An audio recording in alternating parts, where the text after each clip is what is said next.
Well,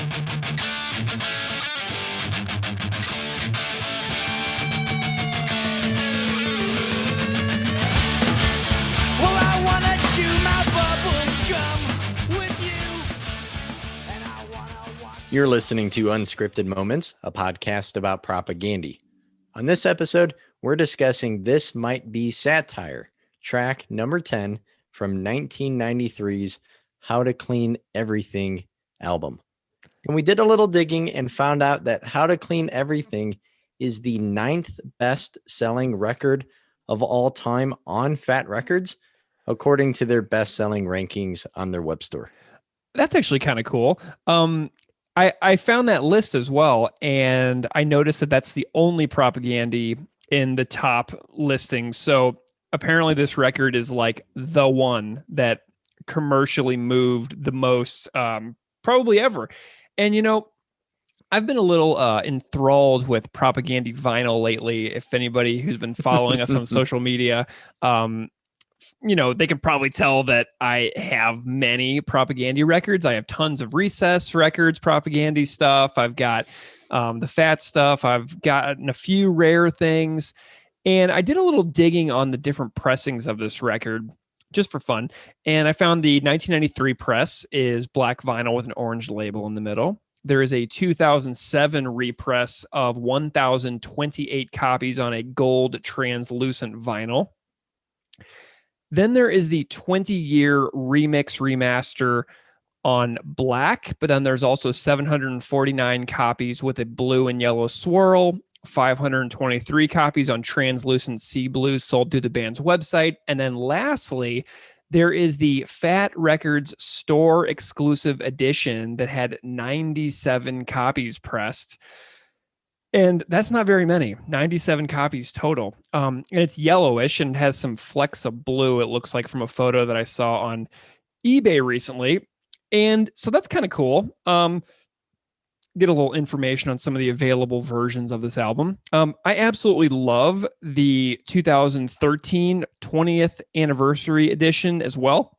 I'm really glad that exists because it allowed for something to get heard, I think, which is really important. And those are the demos that they added to the end of the digital edition. I think they're probably on the CD edition as well. It's not on the vinyl edition. But there are these demos at the end of the 2013 version that has Middle Finger Response, Hate Myth, Muscle Etiquette, This Might Be Satire, and Fuck Machine that got recorded in Canada prior to the recording of the actual record. And while he's not on this episode, we do have an episode in the works with the person who recorded the demo that appears on the 20th anniversary edition. And that's Conrad Sichler, who appears in the liner notes of How to Clean Everything. He appears in the liner notes of Where Quality is Job One, Where Quantity is Job One. Conrad was the singer in Toothpick Hercules with John K. Sampson and Stephen Carroll, and he still performs under the name Riot Nerd.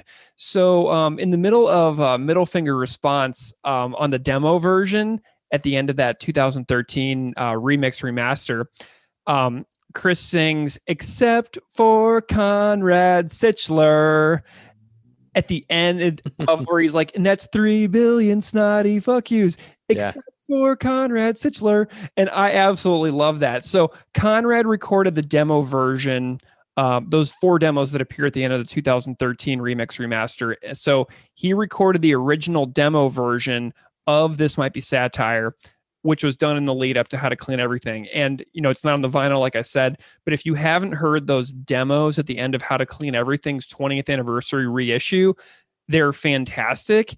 And so some of you out there may not even know those exist, but you can listen to it on the digital edition on Spotify and iTunes and whatever. But I really like the hearing the original version they did with Conrad before they flew down. So that was really something that I dug into a lot this week, was those 4 demos.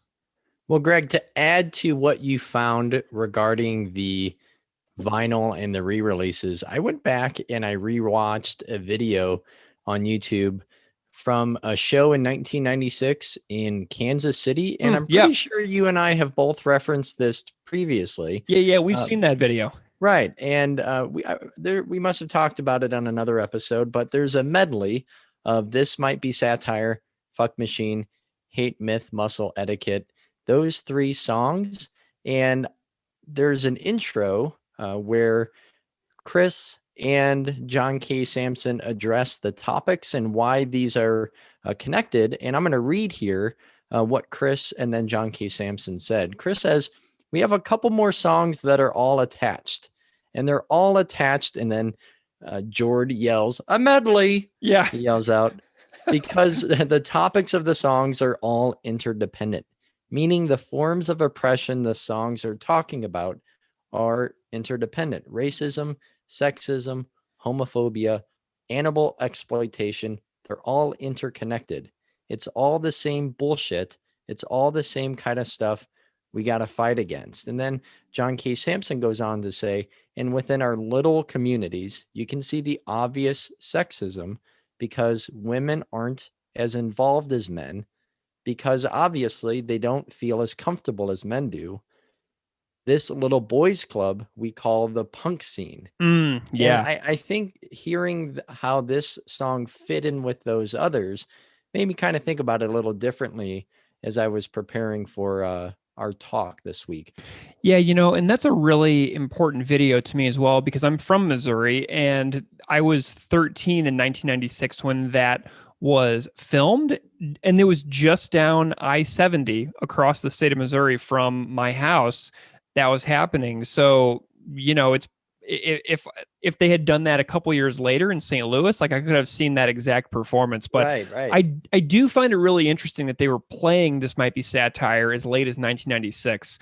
I only found one other performance of it in a 1993 performance that they did in California, and there's another video of it, but I've really only seen a couple of videos of this out there. But that's really interesting too, to think about those three songs as like a little trilogy within How to Clean Everything. Mm-hmm. And I hadn't really thought of that, and I'm really excited too, because I know that we're going to be doing an episode on Fuck Machine in the coming weeks, because I have a guest lined up for that one. So that'll be really cool to see if we can make a few more parallels in the coming weeks. Awesome. Yeah. Well, Greg, let's get to this week's guest then. Who do we got? So we have a fantastic guest from Winnipeg who is connected to Propagandy in a couple of ways. Our guest is Ryan Nash. Ryan plays bass and keys in Agassi with David Gies, aka The Beeve, and Derek Hogue, who is formerly of G7 Welcoming Committee Records, Escape Velocity Radio, and Silence Equals. And interestingly, Derek's band Silence Equals had their 1994 demo recorded on a 4-track by Chris Hanna. And Chris also remixed some of their 1990s recordings in 2017, which is all available online at silenceequals.com. So if you want to hear some of Derek's old stuff, everybody will know Derek because of Escape Velocity Radio, that fantastic podcast they did for a while. Yeah. But on this episode, we talk about far more than just This Might Be Satire. As a lifelong Winnipeg musician, Ryan has seen and done much, and his music is tangentially adjacent to Propagandy in so many ways, which this conversation brings out. We talk about Beeve's guitar playing a lot, too, because Ryan's a guitar player. So I'm like, tell me about playing in a band on not your primary instrument with Beeve, who is just, such a special player. So we got really super geeky about Beeve and playing with Beeve. Agassi's music is also recorded by John Paul Peters, engineer extraordinaire at Winnipeg's amazing Private Ear Recording, who is also our guest for our Negretto episode. And Agassi was also Chris Hanna's backing band on his Patreon virtual 7-inch, where he covered Voivod's Panorama. So many listeners out there, if they're subscribed to Chris's Patreon, can go and listen to that. If you haven't heard it in a bit, or if you haven't heard it at all, Ryan plays bass on Chris's cover of Voivod Panorama, which is super awesome. And we do talk about that in the interview as well. We talk about working with Chris for that Patreon virtual 7-inch. So if you haven't heard Agassi, they're fantastic. They're an instrumental band. Beef plays guitar. So you'll recognize a lot of the fantastic flair that people loved from the guitar playing and supporting cast and Failed States, but you can find them at agassiband.bandcamp.com. and you can order that LP that they made, which will come delivered and hand-packed by G7 Welcoming Committee Records alum Derek Hogue himself. Mine came from Derek, and I was so delighted to get that. It was kind of like, holy smokes, it's like the inner circle. So without further delay, please enjoy my conversation with Ryan Nash from Agassi.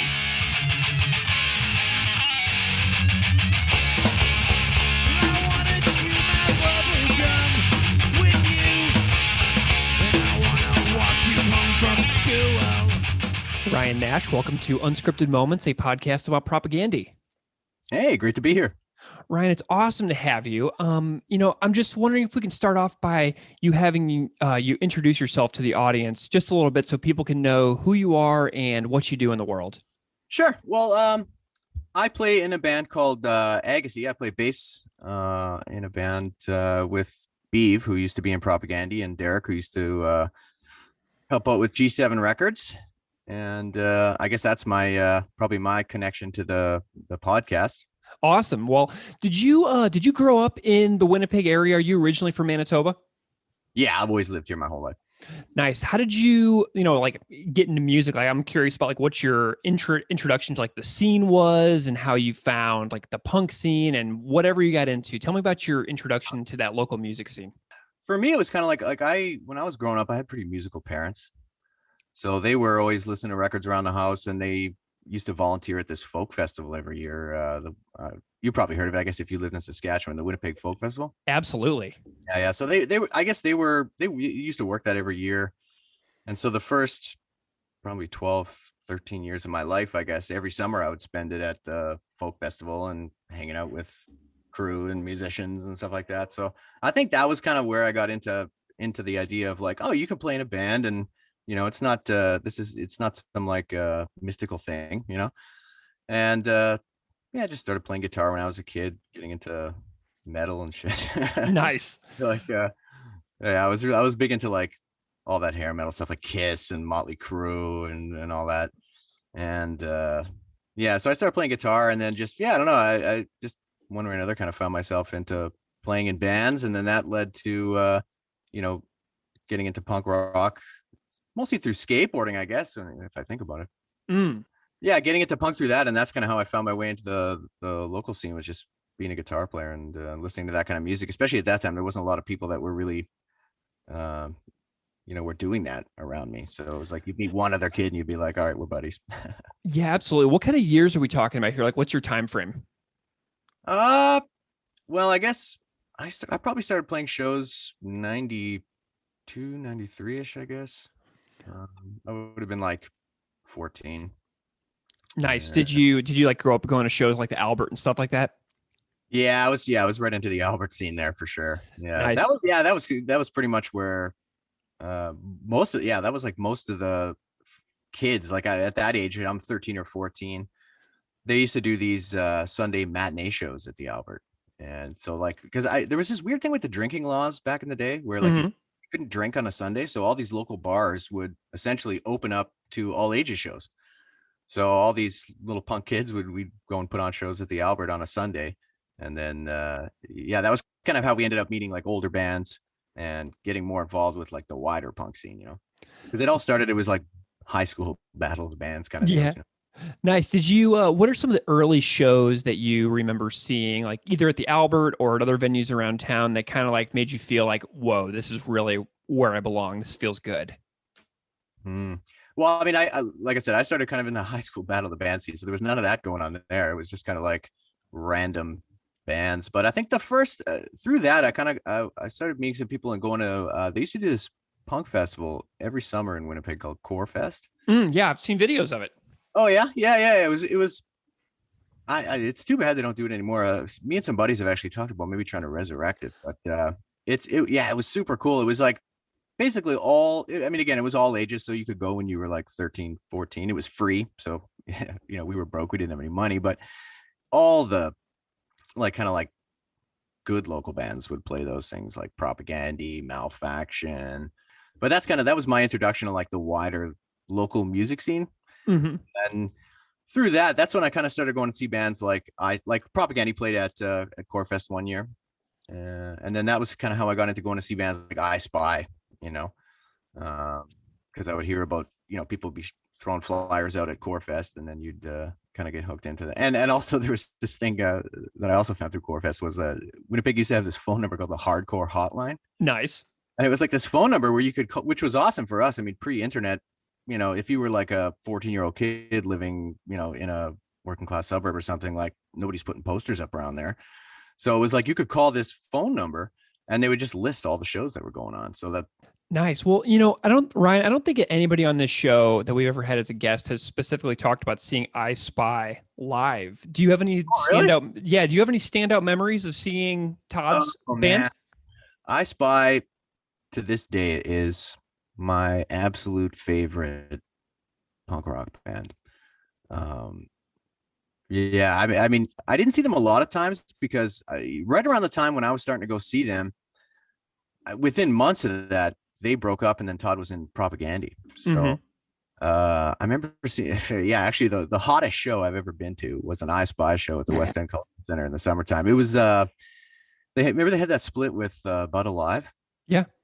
Yeah, so Bud Alive, I guess, I don't know if they were touring with them or what, but they ended up in Winnipeg, and so there was like an I Spy Bud Alive show at the West End, and it was like one of those like ridiculous hot summer days where it's like, you know, 36, super humid, and that's back in the day, there's no air conditioning or anything. Yeah. It was, and yeah, I remember that because I remember I was 14 and I went to the, you know, the merch table or whatever, and I didn't have any money. I had probably like $5. And Todd was nice enough to give me some free stickers, so that left a good impression with me, I guess. Man, those are the most important moments ever, aren't they? When you just have that positive interaction with somebody that you just saw up on a stage doing something that you were like, whoa, that's so cool. And then you actually see the person and they like do you a solid like that. Those memories just stick with you forever, don't they? Oh, for sure. Yeah. And I mean, especially for me, like being at that age, like being a guitar player, like I'm mostly a guitar player and drummer, actually. But just watching him shred live was incredible. I loved it. Awesome. I love it. Well, whenever we had Todd on the show on our Dark Matters episode, we had him talking about his early days of playing live. He's like, my only goal was to go crazy, was to go nuts. And I'm glad to hear that experience. They were definitely one of those, they were definitely like a fun band to watch, you know, and like any good band, like they were rampaging when they were playing. It was great. Yeah, I was listening to Perversity is Spreading the other night, and I was just like, man, this is just the best. I just can't even get over how great it is. And it's funny because I think at that Bud Alive show, I'm pretty sure I Spy played Fuck the Border. Nice. Well, yeah, there was they had early incarnations and performances of that within that band before he brought it over to Propaganda, which is really cool. Yeah, and it was cool because it was like I saw I Spy play it, and then a few months later, I don't know if it was like the Less Talk CD release show maybe, or just their next show in Winnipeg, but it was like Todd's first show with the band, and then they play Fuck the Border. Propaganda plays, and I was just like, holy shit, that's an I Spy song. You know, and whenever you saw him play it live, they probably played the version where he was saying "fuck the border" really quickly, like "fuck the border, fuck the border, fuck the border." Like he was singing it differently in the early versions compared to what it became on Today's Empires. But you know, that's so cool to have that memory. I'm so glad you got to see that. That's awesome. It was really cool, and actually, I think that was, I'm pretty sure that show, Todd's first show there with them at the U of M. I'm pretty sure that was the show, the sample that kicks off Today's Empires, Tomorrow's Ashes. I'm pretty sure that was the show where that sample was from. Yeah. Okay, so let's turn over to I might be wrong on that. Don't quote me on that. Oh, that's fine. So let's turn over to Propaganda. When did you see Propaganda for the first time, and then maybe talk about some other experiences of seeing them live over the years? You've probably seen them a few times at this point, I would imagine. Yeah, at this point I've seen them a lot. The first one was probably the Corefest one, and that was, I was kind of like just getting familiar with them, and actually it's a funny story about Propaganda. Is originally I didn't know they were from Winnipeg when I first heard them. Like this, you know, because it was back in, this is like early 90s, I guess, and you know, you'd like trade tapes with people to find new bands and stuff, and so I would just anybody I could, like, you know, I'd see somebody's older sister wearing an All shirt or something. I'd be like, hey man, give your sister this tape and see if she could tape me some records. And so somebody had taped me, I think it was like Bad Religion, No Control on one side, and then it was How to Clean Everything on the other side. But the guy didn't know what they were called, so he was like, I think they're called Propaganda or something like that. So I was Yeah. like, so I'm listening to this tape, and obviously it's blowing my mind. The riffs, this, just how raging it is, and then I saw the Rather Be Flag Burning split, just kind of like at this local skate shop or whatever, and I was like, Propagandy. And then it was called I'd Rather Be Flag Burning, and on How to Clean Everything, there's that like stick the flag up your ass song or whatever. So I'm like, I think this is the band. I'm like, fuck, I'm gonna buy this. So I got that, and then I'm like reading the liner notes, and it's like the mailing address is like something. I think it was like Corden Avenue or something, Winnipeg. Yeah. And I was like, what the fuck? Like, these guys are from Winnipeg? Like it was just mind blowing, because I was just kind of getting into like more like before that, the only punk I'd listened to was kind of like older stuff, like I'd listen to like Dead Kennedys, Suicidal, or Ramones, but it was all before kind of it wasn't of like my generation, I guess. And so then I'm hearing this Propaganda band who's becoming like one of my favorite bands, and then I just found out they're from Winnipeg. I'm like, totally blows my mind. And then I find out a few weeks later from that, I think it was like a few weeks later from that or something, that they were playing at like Core Fest. So I saw them at Core Fest originally, probably would have been the first time I saw them. Nice. And then, like I said, then I saw I Spy kind of in between there. And then I was bummed, because I was like, I heard I Spy broke up, and I'm like, well, fuck, like they were like my favorite band at that point. And but then I heard Todd was joining Propaganda. So then of course that was like super awesome, because I'm like, okay, there's like my two favorite bands are kind of like joining forces now. Mm. And and then so like the next time I saw them was probably that University of Manitoba show around the Less Talk era, I think, where that was like Todd's first show. But I've seen him a lot of times. I mean, in Winnipeg, and we would sometimes drive maybe to like they play in like Brandon or something. We go see him in Brandon.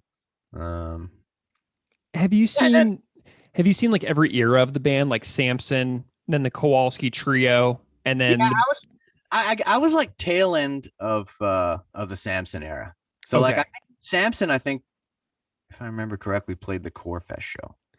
I believe he did. Because I watched a couple videos from one of those Core Fest shows, and I think that John was there. So, and then obviously you saw him with Todd. And but did you see them like with Todd before Beeve joined, like just as that trio? Oh, yeah. Well, yeah, because there was a few shows. They didn't play that often in Winnipeg, to be honest. Like it was more so now, but like back then, they really didn't play in Winnipeg that often. So it was kind of like usually like once per era, or maybe twice you'd see them. So yeah, I saw them in like the Less Talk era, then the Today's Empires era. That was actually, I think that was the Brandon show. Mm. And maybe I missed the next one was what, Potemkin? Yeah. I think I may have missed that show, because that was right when I was like playing in bands and touring a lot, so I wasn't in Winnipeg very often. So I may have missed that era. But I've seen pretty much every era of Propaganda, every iteration of the band. Yeah. Did you see them? Well, actually, let me ask this question. Did you know Beeve before he was in Propaganda, when he was in Giant Sons? Yeah, me and Beeve actually go kind of back. I think the first time I met Beeve was probably like 97, because he was taking this like a recording course at this place called Mid Ocean. Mm-hmm. And he ended up recording one of my earlier bands. I think it was and actually there's a G7 connection there too, I guess, because the bass player was the guy from Malfaction, who I know G7 released some of their last couple records, maybe Mike. But he recorded our band, and I didn't like know him, like he was kind of, I knew the guy who was kind of running that studio, so we used to like snake in there to get free recording time on these quote unquote student sessions, right? So they'd have the kids, or not kids, but the students record some band, and they wouldn't charge a band. So he recorded that. And then Giant Sons, my old band, the Down and Out, we kind of like we would always do shows with Giant Sons, and we toured with them. So I kind of knew him from that. And then he was actually going to join our band, where we were going to start an instrumental band. Cause I remember like Giant Sons was another one of my favorite local bands. Anybody who hasn't checked that out really should check that stuff out. They had those 2 records they did are phenomenal. And so I was always like, man, we got to start an instrumental band, Beef. Come on. And then our band had kind of broken up. We were kind of like in between things. And then right away he joined Propaganda. So that was I kind of knew him before joining Propaganda. So Nice. So you must know. Oh, go ahead. no, I was just gonna say that's how I met all the other guys in the band, was just through Beef, you know. Nice. So you must know Robbie and David from Giant Sons as well, then. Yeah. Nice. Robbie and David are both hopefully going to be coming on the show in the not too distant future. I've been in touch with both of them, and it's just super awesome to see all the Winnipeg web of musicians that just kind of spreads outward. You know what I mean? It's an awesome story to tell. Well, because it's a small place, eh? So at some point, yeah, we always laugh. We're like, at some point you're going to be in a band with everybody else. Like, it kind of works out that way. Or like there would often be this thing where like, there'd be like 5 or 6 bands, and it's basically the same members, just in different configurations. Like, in one band, so and so plays bass, and then the other one he's playing drums, and then she's playing guitar, and then she sings to the other band. It's like that's a very common thing in Winnipeg. I'm curious. Robbie would be a really great guest, though. He's an interesting guy. Kutch is an interesting guy too. Yeah, you should have both those guys on. It'd be fun to talk to. Awesome. Well, I'm definitely going to. And I'm curious a little more about Beeve as well, because you're in Agassiz currently with Beeve. So post Propaganda, Beeve, you and Derek Hogue, who is well known for Escape Velocity Radio, for G7 Welcoming Committee, playing drums with Agassiz. I'm curious about the formation of Agassiz in Beeve's post Propaganda days. Well, I think it kind of goes back to before he was in Propaganda. We'd always kind of talked about starting an instrumental band together. It was just we were both really into that kind of stuff, and I just kind of ran into him one day. It was what was it? It was at a Tortoise show. That band Tortoise. We just kind of ran into each other at actually it's funny because it was at the West End Cultural Center where that Super Sweaty Eye Spy show happened. Yeah, and I was just kind of catching up with him, and he was talking about how him and Derek were just kind of jamming, doing some instrumental stuff. And I was like, oh, instrumental stuff. And he mentioned that the only thing they were missing was a bass player. So of course, me not being a bass player, I said, well, I'll play bass. Yeah.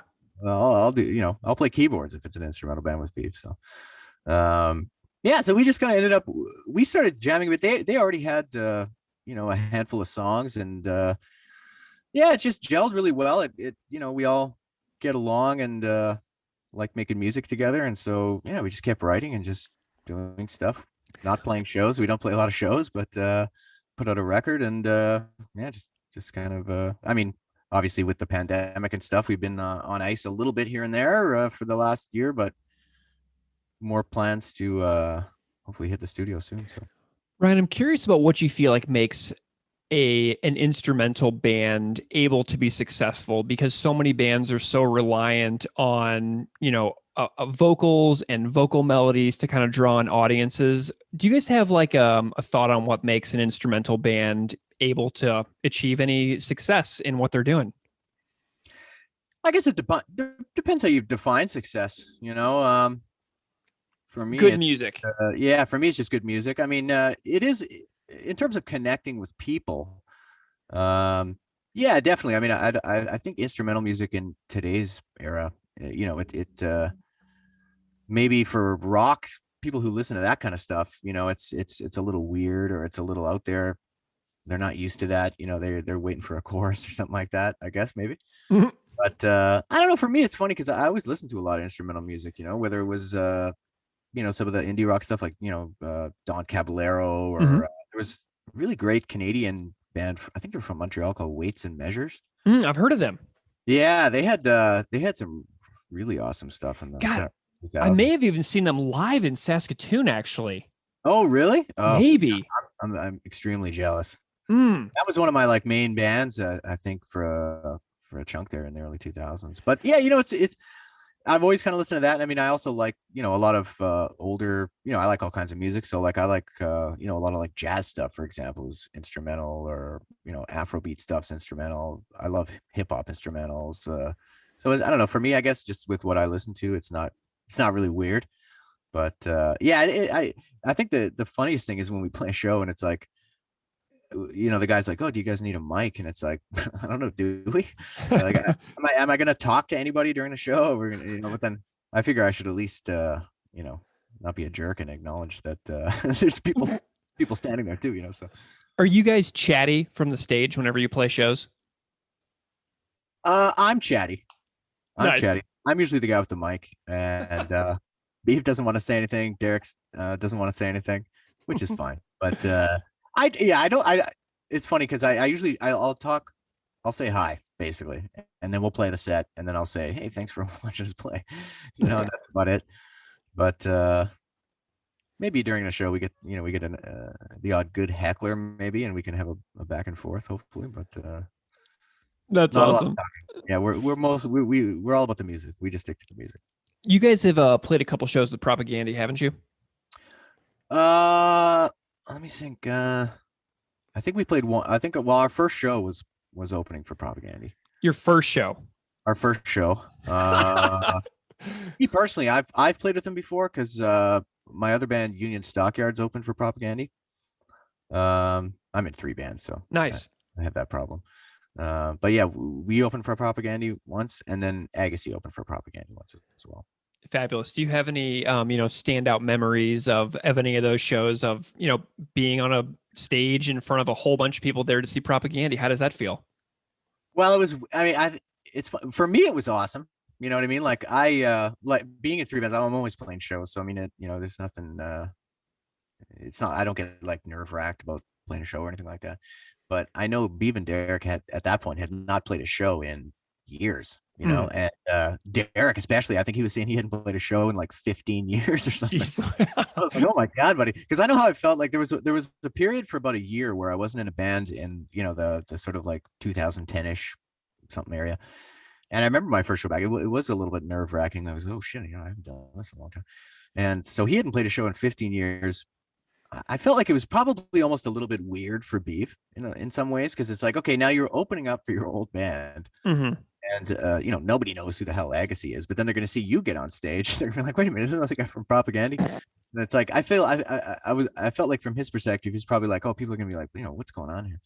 But and it was a little nerve wracking just because we'd never played a show together, and then all of a sudden your first show is this pretty big show, and there's like a crew for sound, and you're like, oh shit, like I'm used to playing little venues and stuff like that.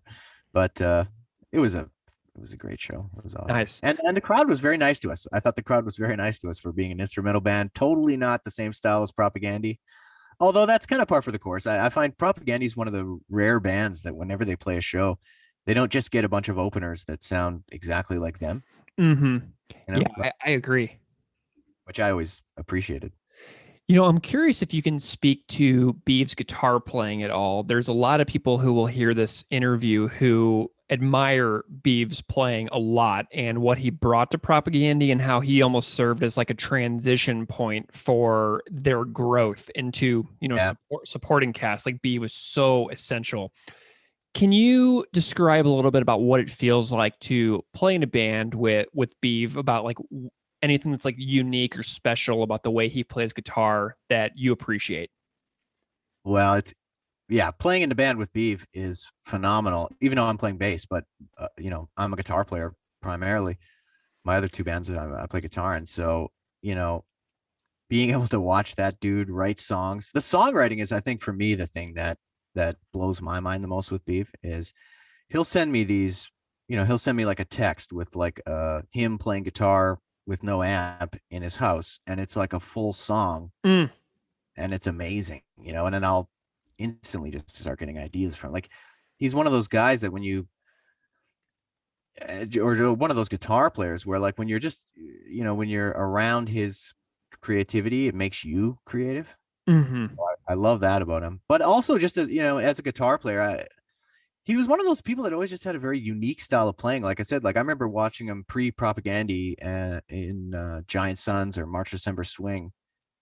And he was always one of those people who just had a unique style. Like, you could tell, like, okay, this this guy's practicing. He's putting a lot of thought into this, whereas like, at punk shows when you're that age, it's like most people are not playing the most interesting music. But for me, that's the thing that I always liked about punk, and to an extent about Propaganda, I Spy, Beefs playing, was it was musically interesting, and I don't know, man, he uses a lot of cool chords.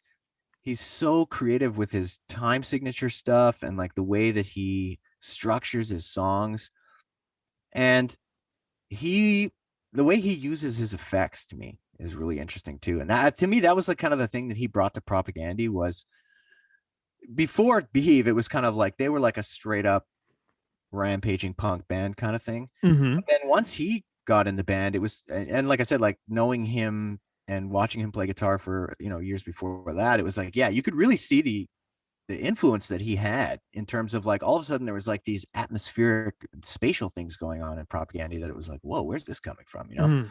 and different parts and clean guitars, and yeah, he's a unique personality and a unique player for sure. Yeah, our listeners have really loved hearing from Beav on some of our episodes, and hopefully we'll have him back on the show as well. But I'm glad that you could articulate that, because when somebody is special in a certain way, I think that it's awesome to acknowledge it and talk about what we like about those things and how people inspire us. It just makes me happy to hear those kinds of stories.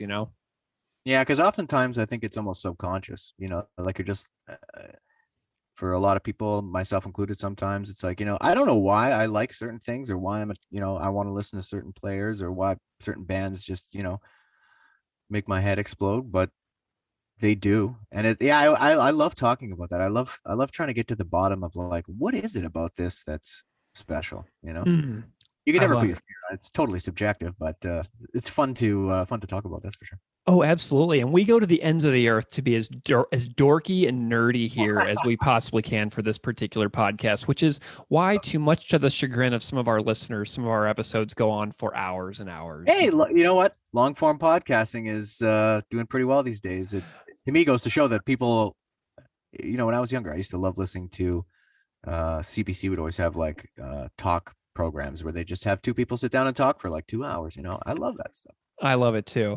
And I'm glad that you appreciate it, Ryan, because you are so welcomed here. So let's talk a little bit of about how to clean everything. You mentioned earlier how you found it when somebody dubbed it for you on a cassette. But, tell me about like the importance of this particular record in your life before we dive into the song under discussion. This might be Satire. It's it's hard to overstate how awesome that record is, especially when you put it in the context of that era. To me, Mhm.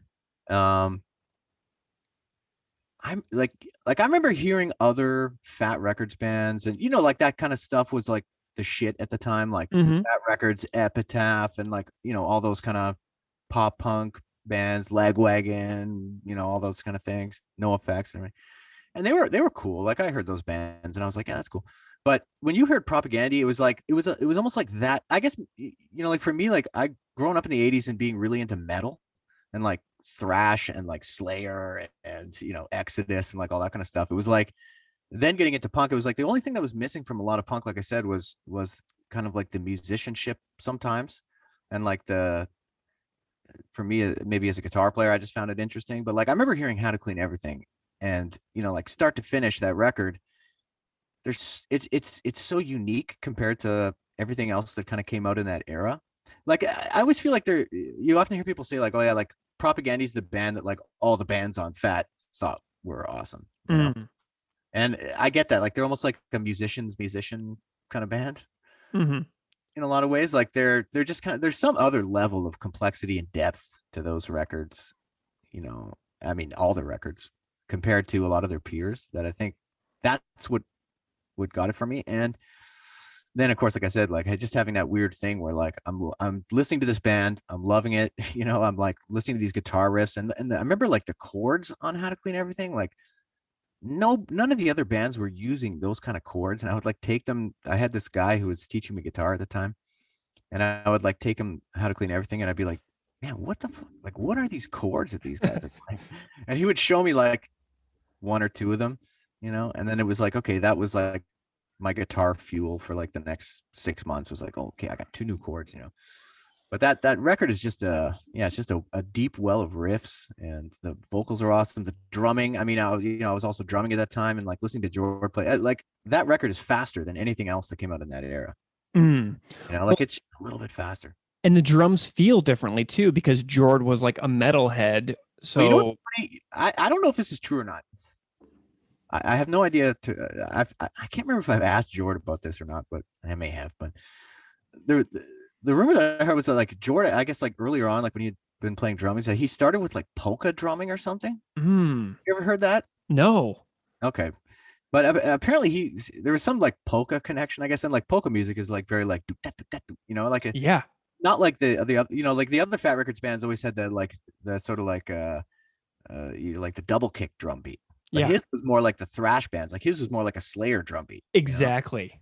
And so it was just that little bit faster. But yeah, his drumming was a huge influence on me too.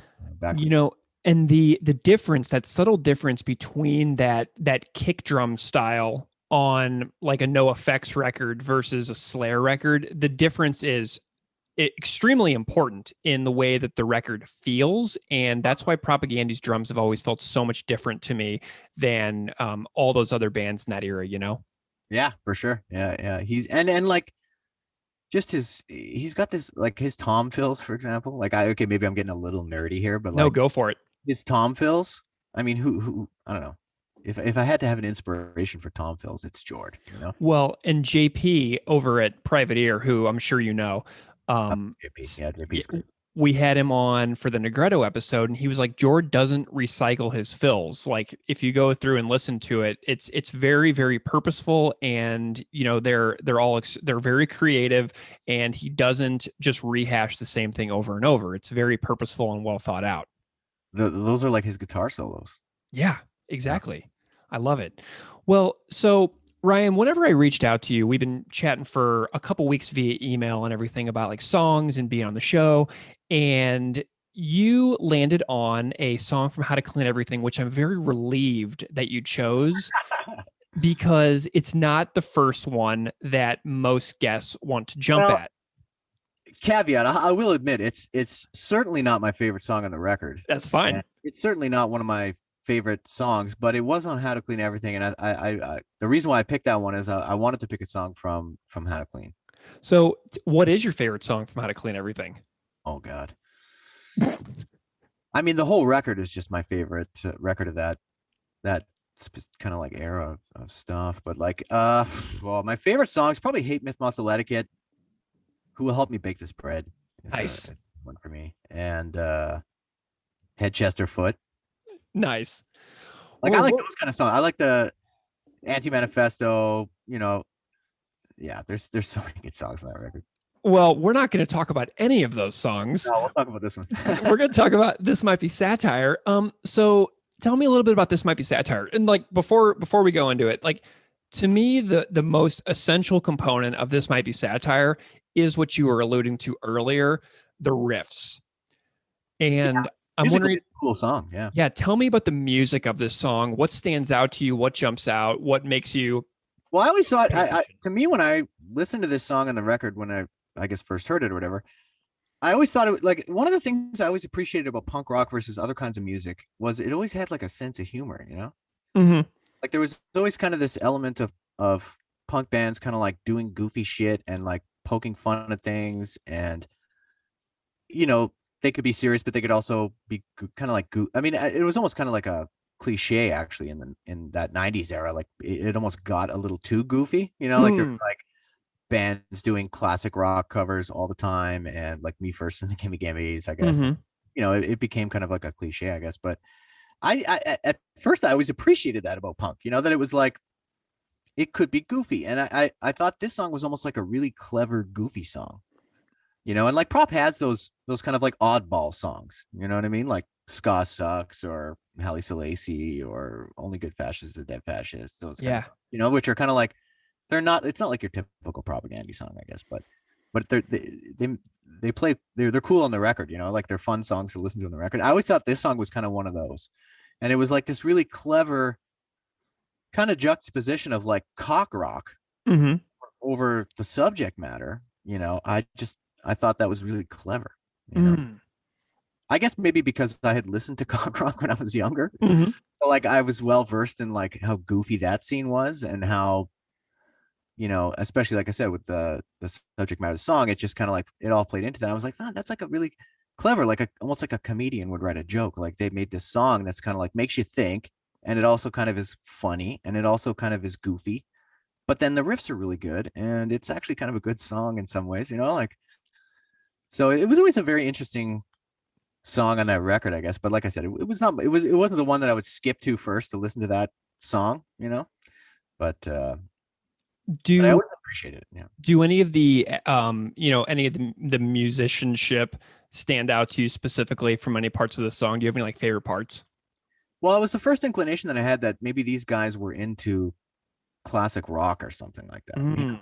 Like the riffs kind of had that vibe, and then they're doing the Cheap Trick song, and then there's like the by the way, I stole this riff. It's Yeah. like you're like, and again, like for me as a kid hearing that stuff, like my first guitar teacher was like a shredder guy. Like he had like a Kramer guitar with like a Floyd Rose whammy bar and shit. Yeah. And he's like, like this is how you want to play. He'd do like Van Halen, like tapping, or like Nuno Betancourt riffs or something. I don't know.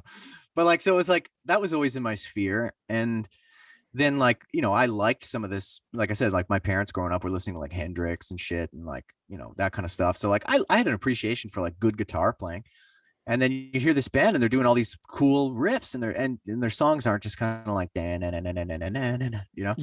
like their songs are complex and interesting, and they move a lot, and it was like, yeah, the riffs on this song, I mean, it was a catchy song. You know Yeah. what I mean? I actually, was funny because one of the other things I found about this song was, like I was growing up in an era where like nobody really liked punk rock that much yet, and so like there wasn't like a whole bunch of people who were like into punk that were like friends of mine or like I was hanging out with necessarily. Like most of the people from school, like, they knew like the Ramones and maybe like, like Green Day or something like that. And it was funny because like I would, you'd go to like a party or something like that, or like you'd be at the cabin or whatever, and I'd put Propaganda on, and this fucking song was like there was a lot of like jock dudes who actually didn't know it was a joke, who thought it was a fucking great song. It was really weird, Oh my God. Like I remember like listening to it at school and stuff, and yeah, like jock dudes were like, oh yeah, this is cool, like who's this band, It's like, oh God, if you start listening to this band, I wouldn't tell them. So, what's really interesting to me is like you pick up on their like classic rock vibe, like the guitar noodly vibe, like the Cheap Trick. But then I also thought about a few months ago when Eddie Van Halen passed away. Chris Hanna put something up on his Twitter as a picture of a poster that he had in his bedroom when he was a kid of Eddie Van Halen with that famous red guitar, like down on his knees, like way high up on the fretboard. And Chris is like, yeah, I woke up every day and I looked at that poster and I was like, man, that's so wicked, Yeah. Well, It's kind of like that.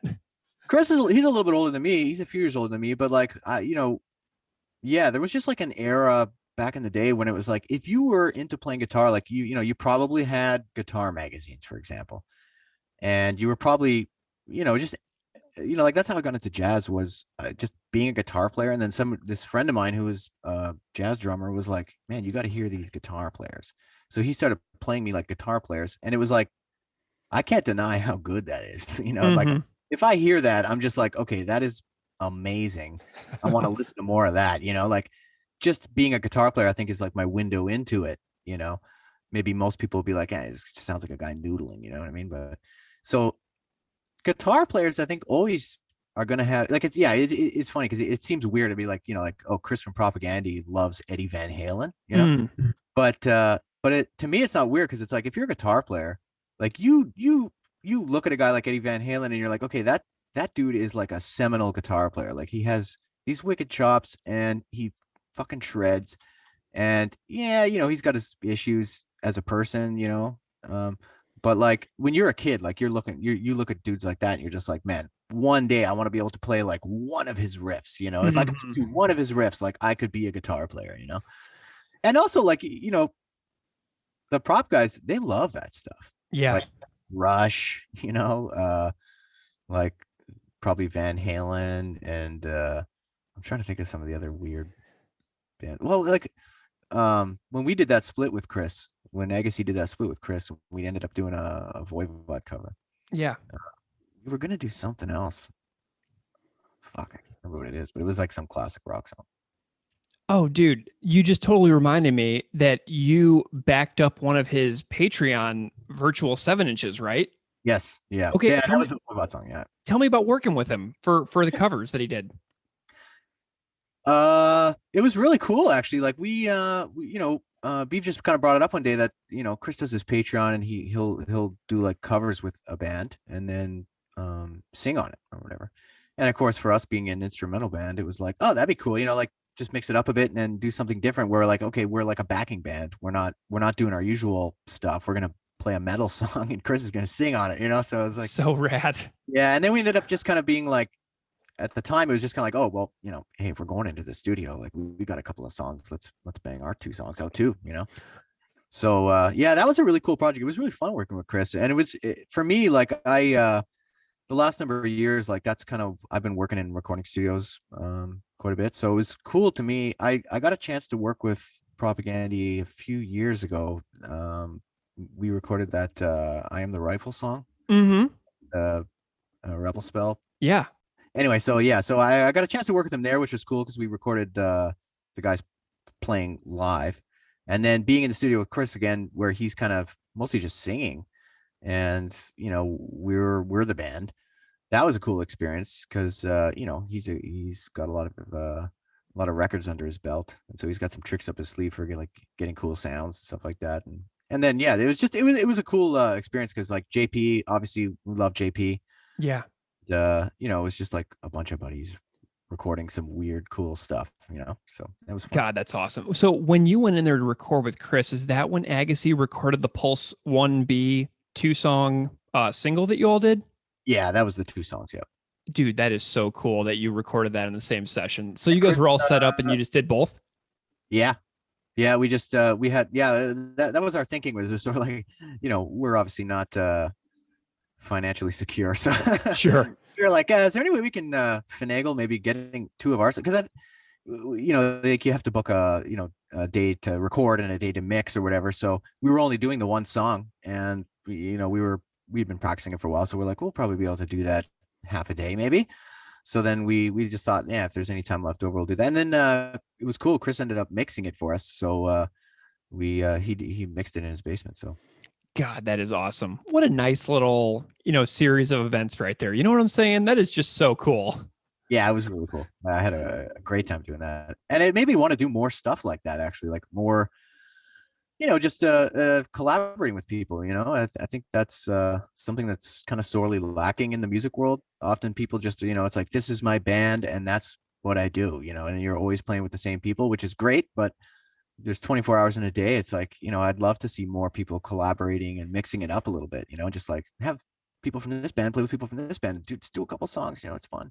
Well, I absolutely love that, Ryan. So let's talk about like the big picture here. So tell me about, any of your, what you think about the rest of the Propaganda catalog, about their career, and maybe a little bit of what they mean to you as a fan of music in general.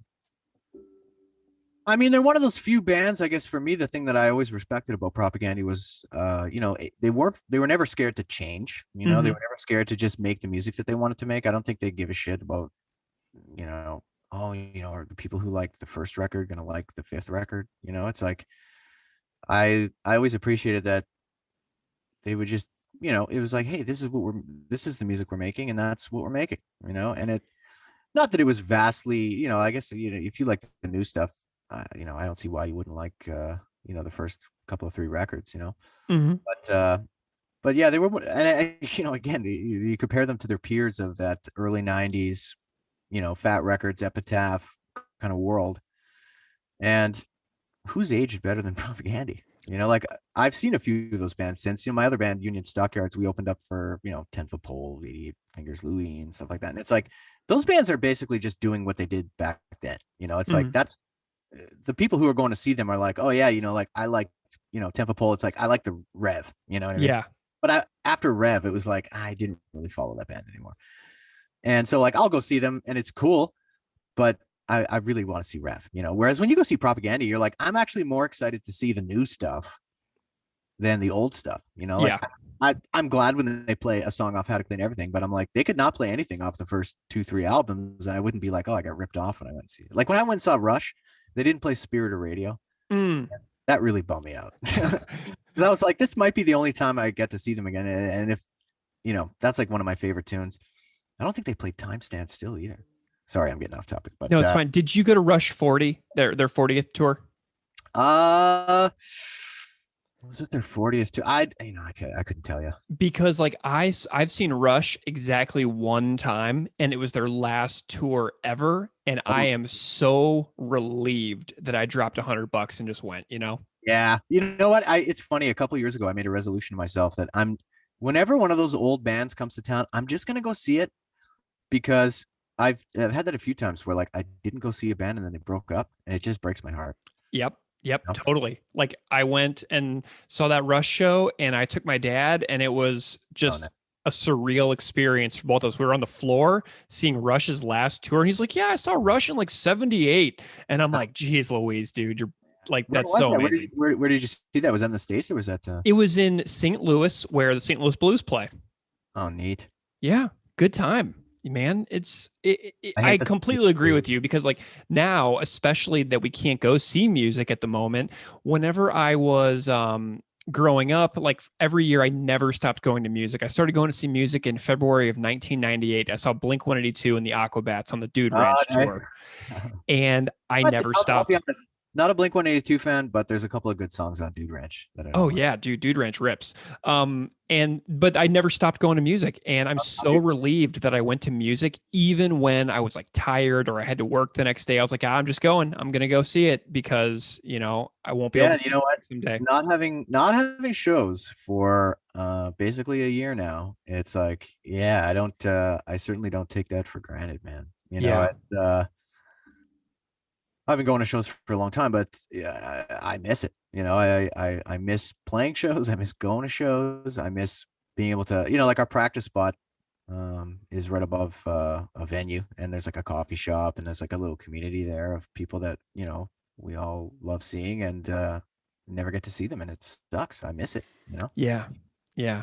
Well, Ryan, this has been a wonderful conversation about Agassi, playing with Beeve and Derek, playing with Chris, How to Clean Everything, I Spy, Winnipeg, Core Fest. We covered a lot of ground, don't you think? Yeah, we covered a lot. Hell, I could do a whole show on I Spy. Man, if anybody out there is listening wants to do an I Spy song by song podcast, you need to rope in Ryan here, because that would be the bomb. I'd be all over that. All right. Well, Ryan, it was great talking to you, man. I like I said, I really appreciate you reaching out and wanted to have a conversation. I love talking to people. I love meeting people. So happy to meet you as well. All right. Well, thank you so much for coming on Unscripted Moments, a podcast about propaganda, Ryan. Appreciate it, man. Yeah. Keep making these cool episodes, eh? Yeah.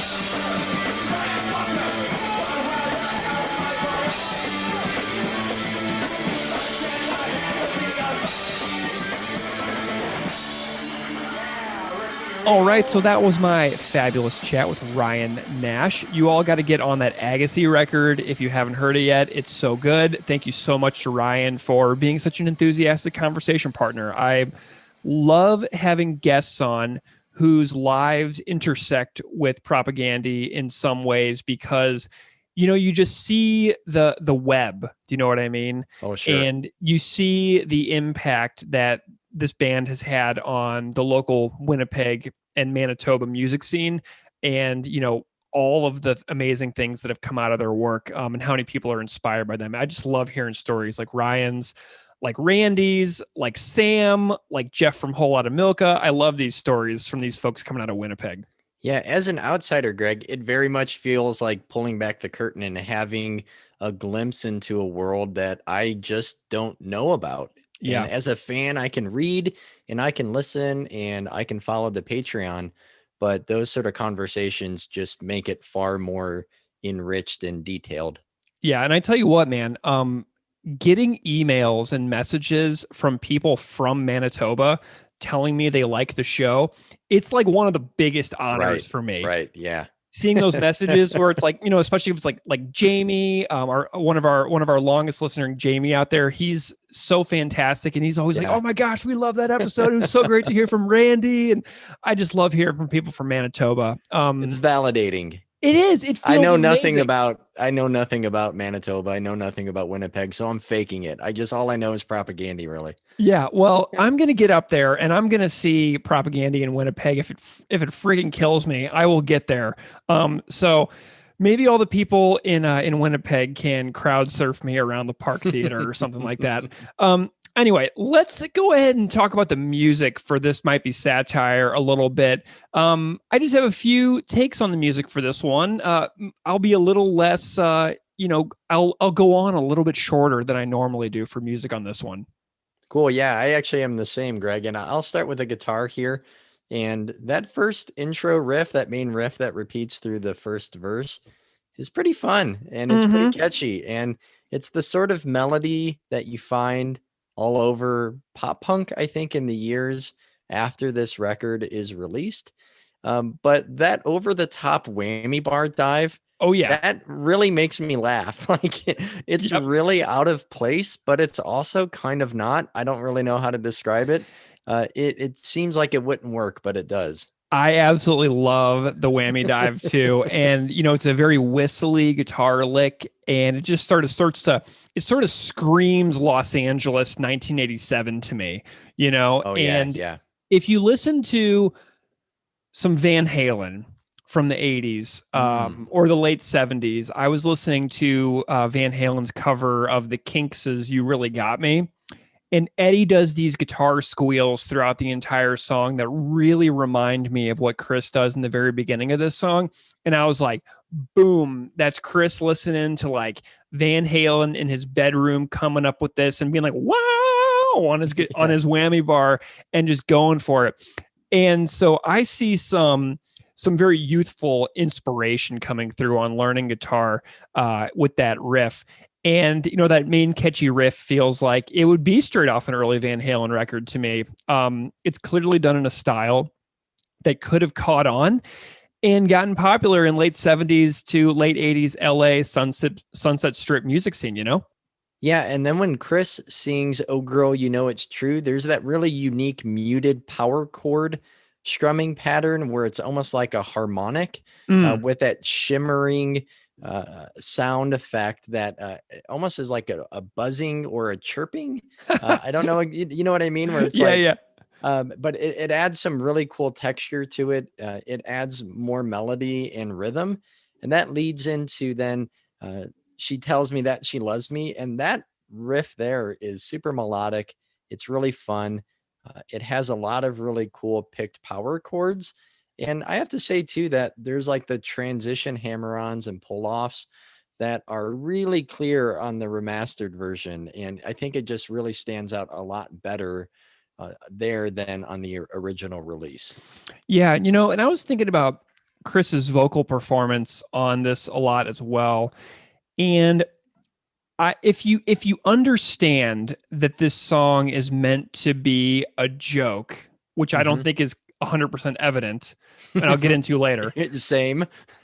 If you understand that this song is meant to be a joke and a critique of certain things within the world, whenever he gives the little affect to words like school, you know, it really just heightens the silliness of it for me. Yeah. And, you know, there's a really interesting difference between the demo version and the studio version that I think is absolutely crucial. If you listen to the demo version on How to Clean Everything reissue, the one that Conrad recorded, Chris says not after the line about anal sex. I wanna fuck you up the ass, not in a far more pronounced way. Right. Demo version than on the studio recording. and I wanna kill your books to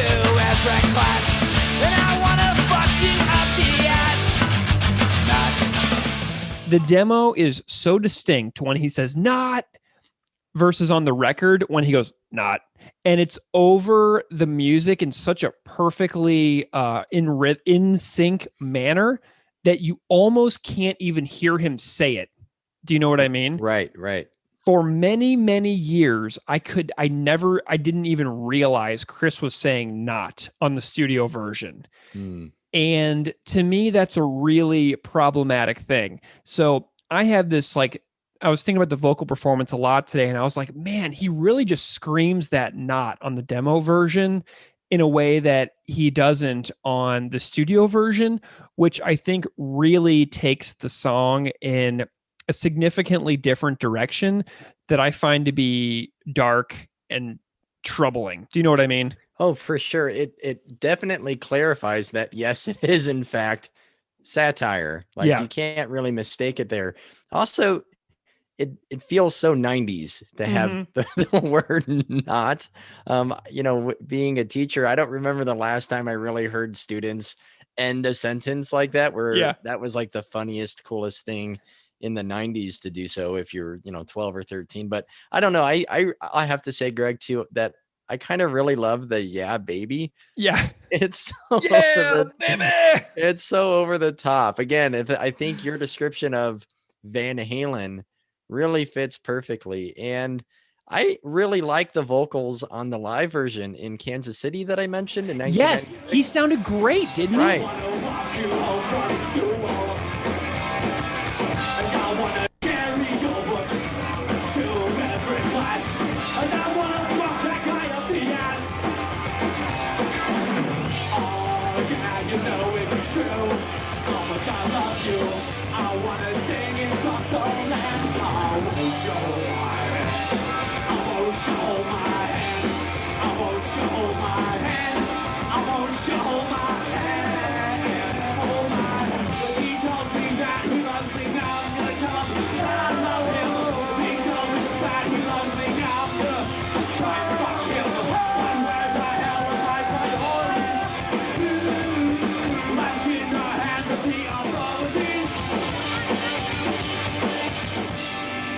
Yeah, and I've really made it clear that Chris's style on this record isn't really in my wheelhouse.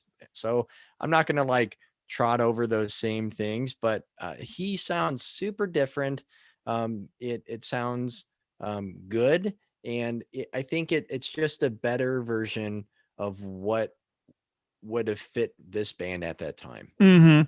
Definitely. So do you have any other thoughts on music before we dive into some of the content here within the lyrics? I am ready to talk about the lyrics if you are. All right. So, and before we move on, I think the recording of Kansas City that we keep referring to, I'm pretty sure that is the exact recording that was released as the quote unquote Yep live cassette, which came out on like Apple Core Records in like 1996. I think that the Kansas City set is the version of that was released as that cassette. Cool. And I was messaging with Todd a little bit, and Todd didn't really know anything about the Yep cassette. So he's like, I can't imagine that Chris and Jord would name an album Yep. So, the authenticity of the Yep cassette is something that I would like to investigate further. So if anybody out there has copies of the Yep cassette, I've seen pictures of it, but if anybody has any stories about Yep, feel free to shoot me an email or tweet about it, and we'll retweet you if you have something really awesome to share. That'd be really cool. So the first line is, I want to give a preface to this. I am not going to talk about certain lyrics in this song. Right. I am not going to say them out loud into a recording that anybody in the world can hear. There are certain things that I just don't need to say on the internet for many reasons, being a 37-year-old professional with a job and a life. So I'm not going to say certain lines in this song. How do you feel about that, Keith? I am on board with you, Greg. So everybody can go and listen to this song. You can read the lyrics for yourself, but there are certain things that I'm going to skip over, but I will refer to certain lines, like I said earlier, as the anal sex line. I'll say that, but I'm not going to really go into more detail specifically, just because of how I feel about it. So we have this first line: I want to chew my bubble gum with you, and I want to walk you home from school. I want to carry your books to every class. And then we have the line about anal sex, and then the not in parentheses. So anyway, I think it's hugely important to talk about Chris's obvious discomfort with the anal sex line in the song. In the original version, like I said, he basically screams not after that line. And in the lyrics on the website, he has not written in parentheses as well. Mhm. And as much as I hate that line, I can only imagine how much Chris hates that line right now. Do you know? You know what I mean? Oh, if he were to talk about this, I don't see him doing a Patreon episode on this song, but maybe just in the comments with some listener and subscriber questions, I could see him maybe sharing some of his thoughts on it. Yeah. So on the surface, I have always struggled with this song. When someone is young, so this is the first Propaganda record I ever heard when I was 14. And when you're that young, it's hard to process what satire actually is. You know what I mean? Satire can be extremely obvious, and it can be significantly more covert, right? There are varying degrees of satire used with varying degrees of effectiveness. So these messages creep in of holding hands, being romantic, and then anal sex, right?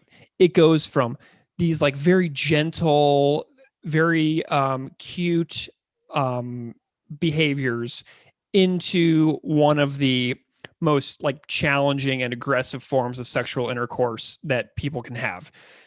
And I can't even imagine how many very, very uninformed or young or lazy people would have heard this song, not even cared about that the song had the word satire in the title, because people would rip open a CD, throw it in the CD player, and they would put the case like on the seat next to them or stack it on the shelf, right?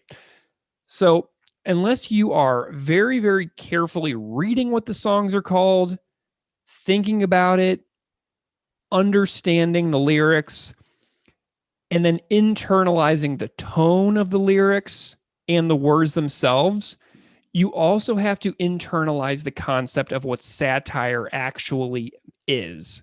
And if you're 14, that's a big ask. You know what I mean?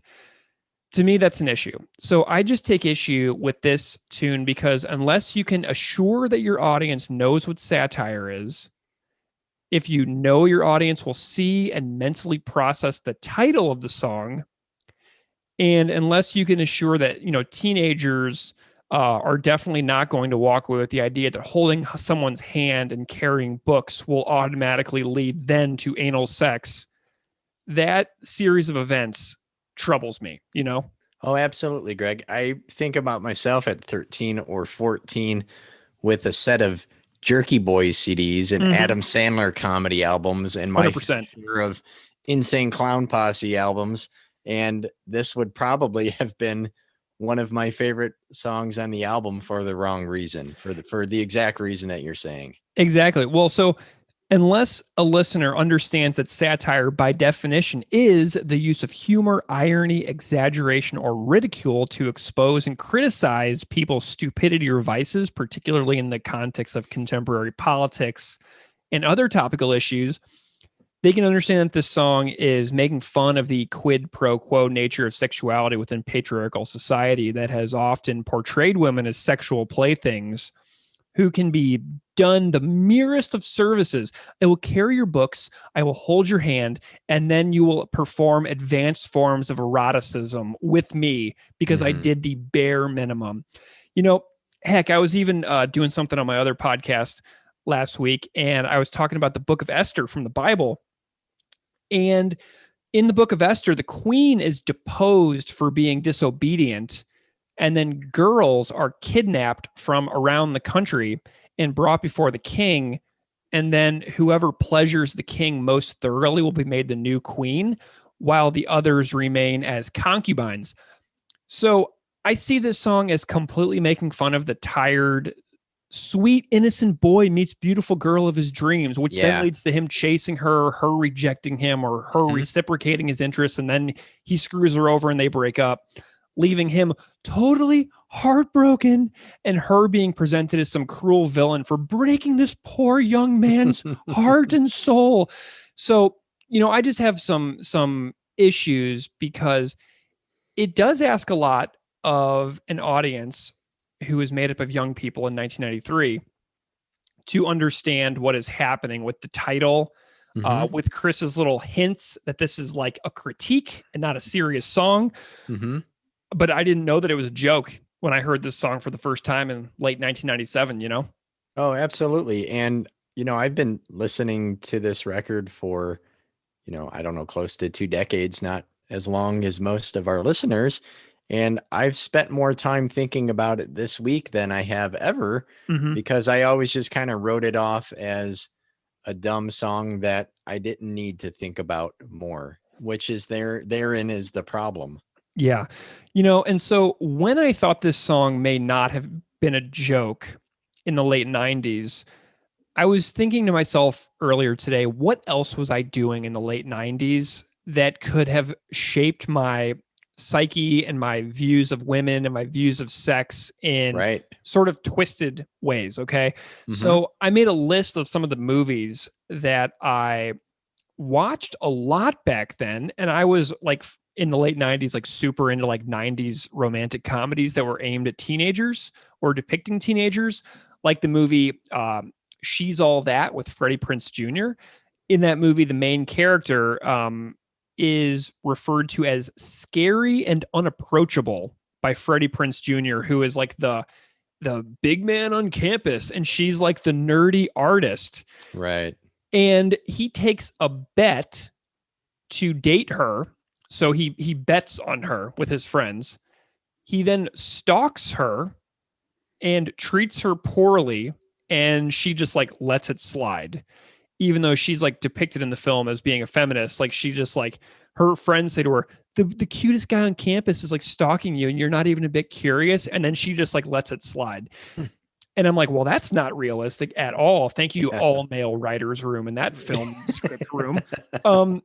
And then another one is like Clueless, where the dude from Scrubs, one of the doctors from Scrubs is in that movie, and he refers to his partner as woman for the entire movie, like literally the entire time. You brought up Adam Sandler earlier. Do you remember that movie Big Daddy that he was in? I do. He continually demeans another woman who is a doctor because she once worked at Hooters. Like he talks trash about her working at Hooters the entire movie. Right. And the whole time he's ripping on her, he's unemployed. Right. And she's a doctor. Perfect. Of course. I mean, it's just so spot on. And as a teacher, do you remember when Forrest Gump's mom sleeps with the principal to get him admitted into school? Oh, yeah. Yeah.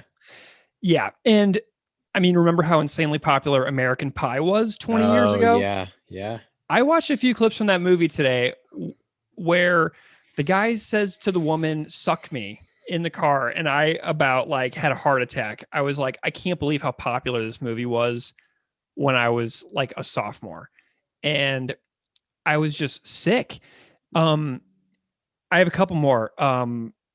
Mrs. Doubtfire with Robin Williams is basically a story of a dad stalking his ex-wife and ignoring court orders.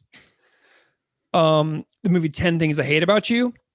I remember a dude in that movie was like a total jerk, blocked in Julia Stiles' car. He calls her a bitch when she calls him out on it. And then her dad says the reason she got mad at him was her PMS. And, I watched all these movies so many times, dude, and I had no ability to dissect what was happening.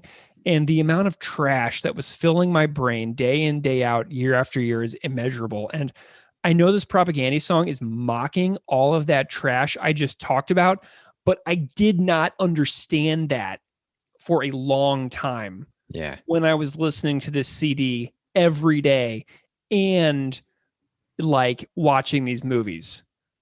Yeah, Greg, the only movie that I would add to your list, and it's one that I revisited recently only to discover there's already been a ton of discourse on it, is High Fidelity. I watched it again. I was like, wait a second.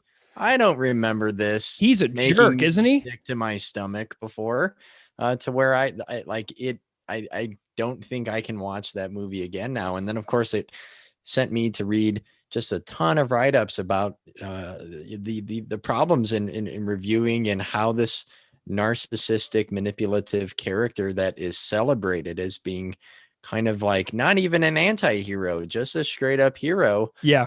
That made me really question what that would mean in the mid 2000s when I saw it, and I thought like, well, that guy's awesome, and this movie's great, and it's funny, and it's good. He wins her back Right. from the evil hippie who stole Right. her away from him, and he wins her back, and all is right in the world. And his behavior the entire time when he's trying to do it is totally inexcusable.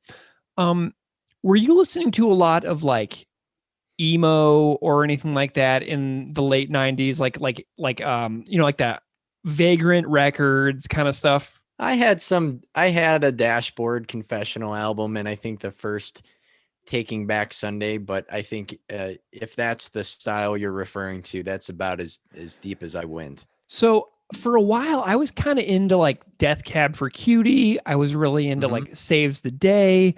Sure, yeah. I was, into Sublime for a while, as people are wont to do in the 90s when you see that Sublime Sun logo t-shirt in the seventh grade hallway and you're like, what's that? But like, the second thing this might be satire, makes me think about is like the entitlement and the utterly pathetic heartbroken boy trope of the late 90s and early 2000s alternative rock and emo scene that like Rob in High Fidelity depicts as well, pretty well.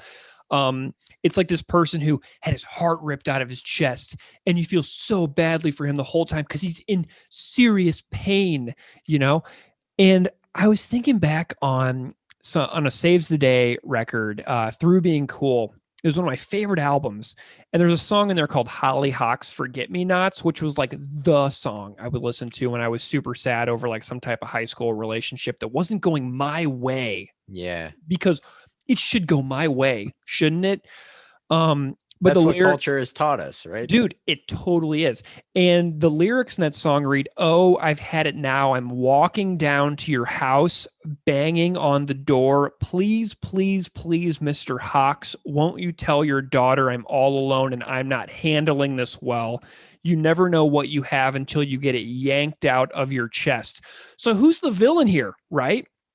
Is it this guy, this sensitive guy who's so sad, but he's stalking this person, showing up where he is not invited, and he's basically saying that he has essentially been murdered by having his heart ripped out of his chest by this evil person who is depicted on the other end of this song, whose story you don't get to hear, And I'm left wondering, what did the person who got dumped do to get dumped? We never hear the other sides of these stories that depict women as so evil in these songs that we grew up on, me especially. And I'm not saying Chris from Saves the Day did anything specifically horrendous to this girl. It could be 100% fictitious for all I know, just for the sake of right. a story in a song.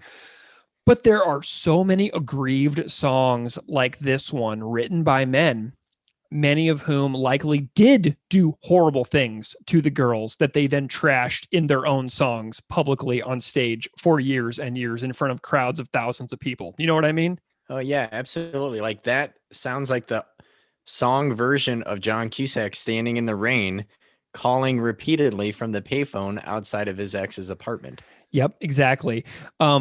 When I went back and I revisited some Death Cab today as well, too. And there's a song called "I Will Possess Your Heart" by Death Cab for Cutie, where Ben Gibbard sings, "How I wish you could see the potential of you and me. It's like a book elegantly bound, but in a language that you can't read." And I'm like, that's so gross. That's so creepy. It's like I have the translation to our story that you don't get to understand yet, but I have the key. So if you just follow me blindly, I will reveal this prophecy to you about why you and I belong together. And I'm just like, barf, right? Yeah. If you ever read the lyrics to The Wrong Way by Sublime, if you haven't, you should. It's horrendous. Or It's So Easy by Guns N' Roses, track 2 on Appetite for Destruction. It's Mhm. insane. And this kind of songs, of which there are countless, this stuff makes me realize just how important songs like White Boy by Bikini Kill or Dead Men Don't Rape by 7 Year Bitch truly Mhm. are in response to the they're asking for it mentality of rape and stalking culture that generations of men were raised within, me and you included. You know what I mean? Yeah, absolutely. Same thing like Warren Women's first record comes to mind as well. Mm-hmm. Yeah. Do you have any thoughts on that first opening line there? Well, Greg, I think you gave a pretty solid like I'm so mental sorry. inventory check. No, of everything that we've been shown in TVs and movies, or I mean, also comes to mind is like music videos, just the mindless crap that this song makes fun of. But think about what people have been led to think about sex as a result of this. Mm-hmm. You mentioned it, like this false promise or false assumption that because a significant other, especially men, is kind or helpful to someone else, then the reward is sex. Yeah. That having sex is a result and condition of being a good person to others rather than building and nurturing a relationship that is based on trust and consent and support. Yeah. So, with that, like, I have to say that I'm really proud of some of the resources that my school has been showing my students lately regarding things like bullying, but also sexual harassment and sexual assault, especially the absolutely clear language used in addressing consent. I honestly was really proud and glad to have these resources in class.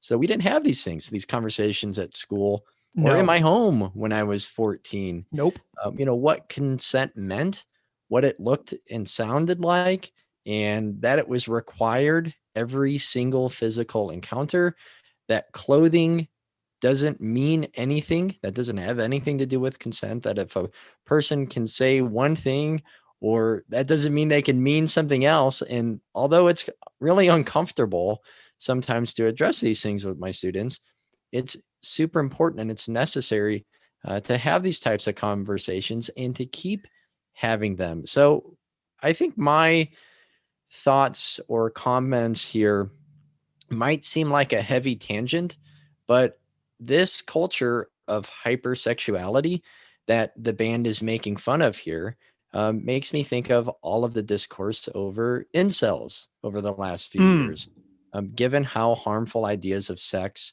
have continued to boil over, certainly since the song has been released. So that word incel means involuntary celibate,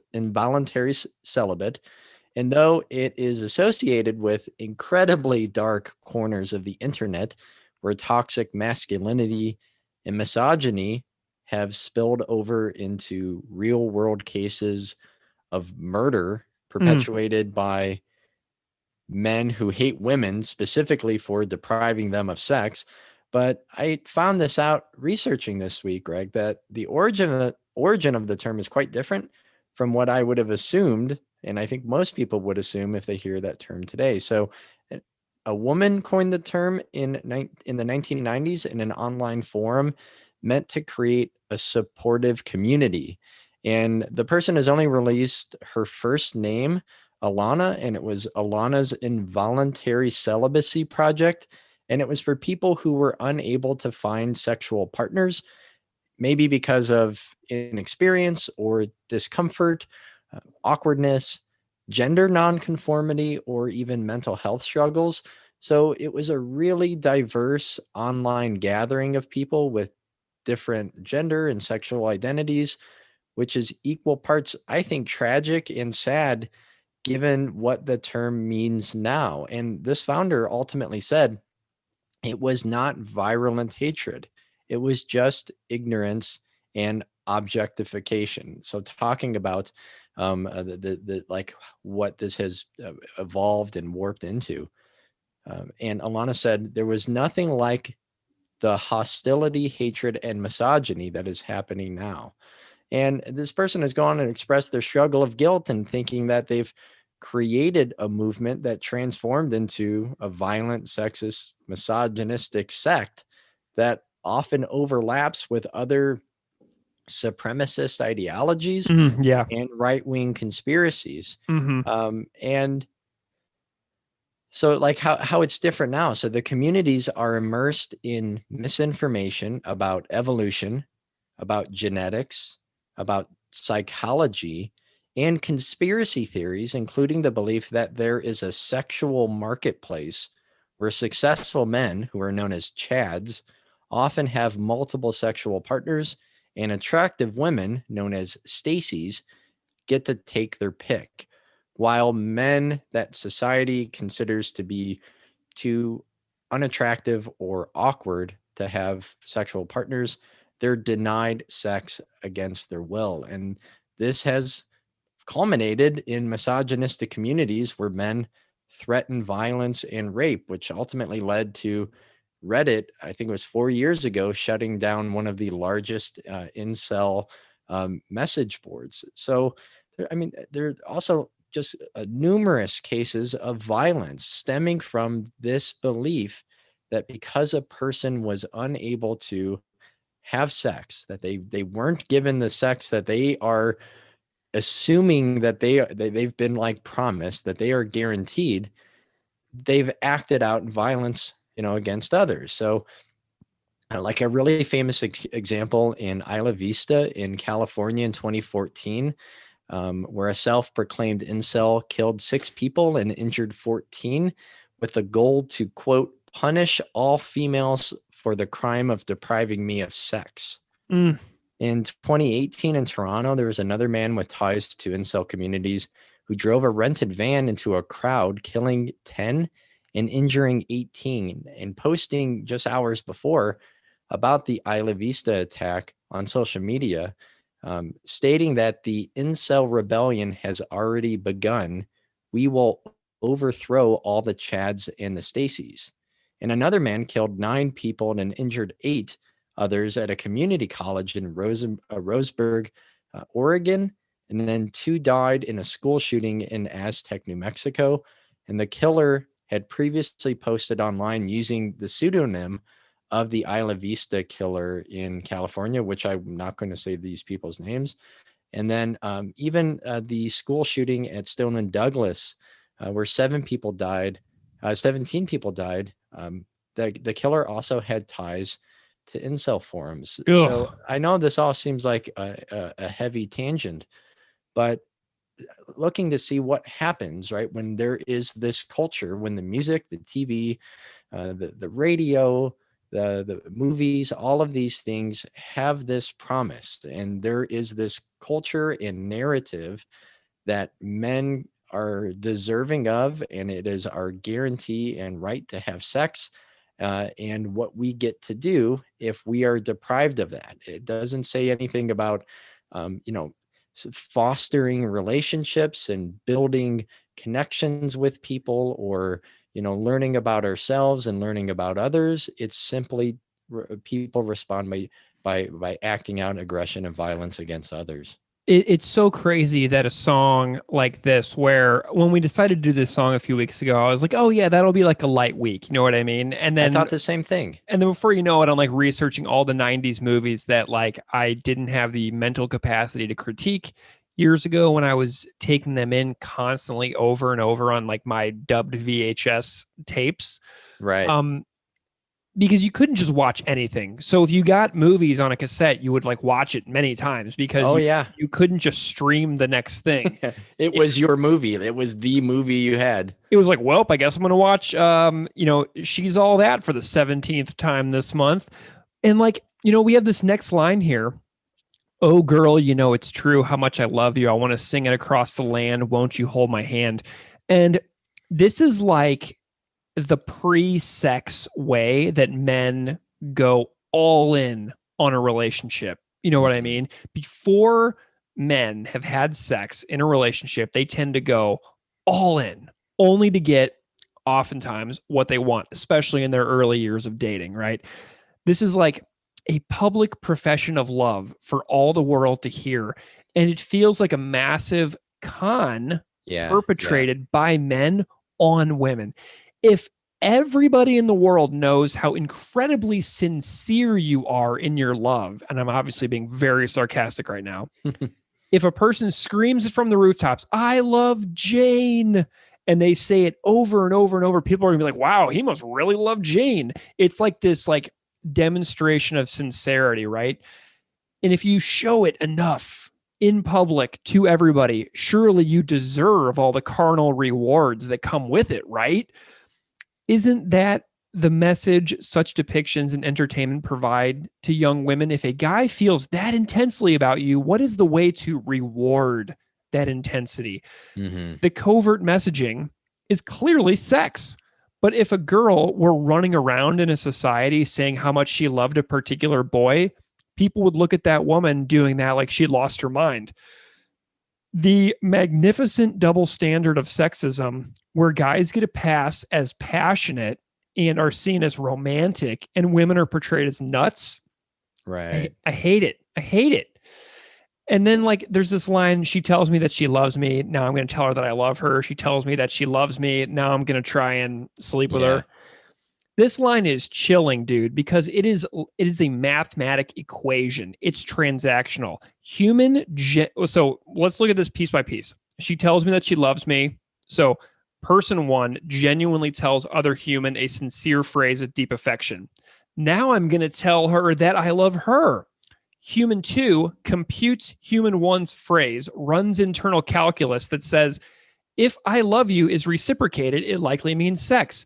And if I say I don't love you, it means likely no sex. So the internal calculus computes the equation of if I say XYZ, whether or not it is genuine, I will be able to do this or I won't be able to do this. So if person two says I love you, then sex is the result. It means that a consequence-free ghosting of that person after sex can also occur. And it's really a disgrace. So clearly, that is what Chris is critiquing here, right? He's not supporting this, obviously. Right. It's a critique. But again, if a listener doesn't know what satire is, it basically says, if she loves you, you say it back, and then you can have sex with her because of the mathematical calculation. It's just upsetting. And it reminds me of like, another song. I was thinking about like the Lawrence Arms have a song about the Warped Tour, or the lyric is like, I got a bad taste in the back of my mouth from the time spent on the back of the bus, which is about sexual assault, obviously. And I'm thinking like about these transactional things where this person says something genuine, person two says something that is not genuine. The act then occurs, and then the person who wasn't genuine can walk away having gotten what they wanted. And then the person who did mean what they said in the first place is now abandoned. And it makes me sick, Not only maybe perhaps did something they didn't want, but also now are losing that first condition of the love. Yeah. And Greg, earlier when I really laughed when you were reading the Death Cab Cutie, Death Cab for Cutie lyrics. Oh man, I laughed so hard because, just for the listeners, he was reading and he was making this like super tortured face, right? And it was like super tortured. It was all squinchy. But then when you said, and yeah, that was just gross, but you kept the same face. And so that's why I laughed so hard. And I bring that up because you reading those lyrics, they sound just as pathetic. Yeah. As like that saves the day knocking on the door, or truly that I have pathetic. the translation for what our relationship or our love means. And, I have a lot of gripes about this song, but I do think here the lyrics really capture the lack of self-awareness on the part of the person who's singing this, who mistakenly equates love with sex or some sort of agreement with sex, whose actions or either performative, like you shared, like just repeating it, shouting the love in hopes of convincing the partner to have sex, or it's contradictory in that the love itself isn't enough.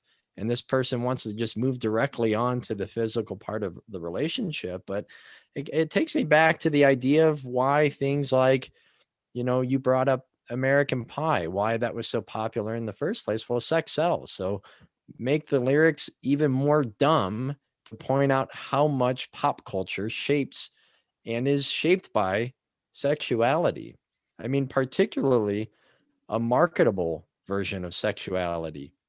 So what's ironic, I think, is that songs like this predict a particularly widespread and successful strain of punk that combine sex and humor in a way that just raked in the cash in the early 90s and the 2000s. And Yeah. I don't care much about like how catchy the riff is or how good the drummer is.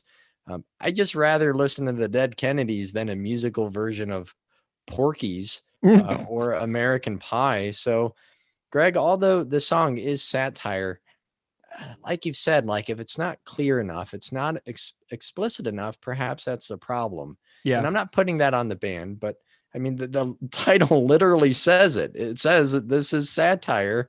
But scrolling through the YouTube comments shows that a pretty large chunk of the 90s punk fans pretty much missed the point. I mean, one comment said, Hold that thought. "Oh, you want me to wait on it?" Well, yeah, just for a second, okay? Yeah. And then we have this last line in the song that it says, "But where the hell are my priorities? Left in the hands of the authorities." Yeah, baby. So this is such a dark, humorous line, but it's so chilling, right? It reminds me of how much sexual assault has gone unreported to the authorities. Like, according to something I found at the Brennan Center, 80% of rapes and sexual assaults go unreported. And in fact, the historically low rate of unreported rapes is the reason why research on rape is so hard to track and within trends in sexual violence, because we know about almost none of it. Man. And the Brennan Center reports reasons for non-reporting, which are just as sad. 20% of people don't report because they worry about retaliation, not just from perpetrators, but from society at large. All you had to do is watch the Christine Blasey Ford hearings for perfect example of that. 13% of people in the studies said that they think the police won't do anything to help. And 8% said they didn't think the rape or sexual assault was important enough to report. And studies done by RAIN and reported by the Washington Post demonstrate that 1% of reported rape cases receive a felony conviction. 1% of reported rapes lead to felony convictions. So when Chris says left in the hands of the authorities, he may very well be singing about how men get away with sexually violent behavior in nearly every circumstance. And that was just like something else that I found that I needed to tack on there too, because like that left in the hands of the authorities line is so messed up because it's so true. Because when left in the hands of the authorities, jack squat happens. So now I want to hear about YouTube comments. What did you find? Tell me how Propaganda fans sort of like missed the point of the entire satirical nature of the song.